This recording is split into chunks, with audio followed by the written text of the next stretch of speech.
Evdə oturub belə videolara baxıram, o arxiv videolarına. Bizim hansı ki, məsələn, o Musa Beqov parkında çöldə məşq elədiyimiz orucluq ayında, hansı ki, oruç tutanda o çöldə, o istinin bir parkın içində məşq elədiyimiz, hansı ki, cross elədiyimiz günlərə baxıram və o elədiyimiz o zəhmətli günlərin biz həmişə deyirdik, özünün arzusu deyirdi ki, mən bunu eləyəcəm, bunu eləyəcəm.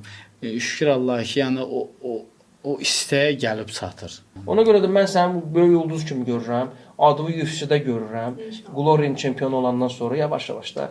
İndi çempionat Glory-də olanda mən də gələrəm yarışlarda, bir stimul olar, motivasiya olar. Çəkilişlərimi apararam, gücüm ona çatar. Görsəm ki, problem var nəsədə, indi bu ringə buraxsalar sənlə çıxıb orada vuruşarıq. Biz döyüşdə olanda elə vururuq da, qışqırmaq, adam deyir bir-birinə orada. O emosiyalar partladır da. Biz az döyüşlərdə olmamışıq. İnşallah qismət olsun, müəllim. Elə deyirəm,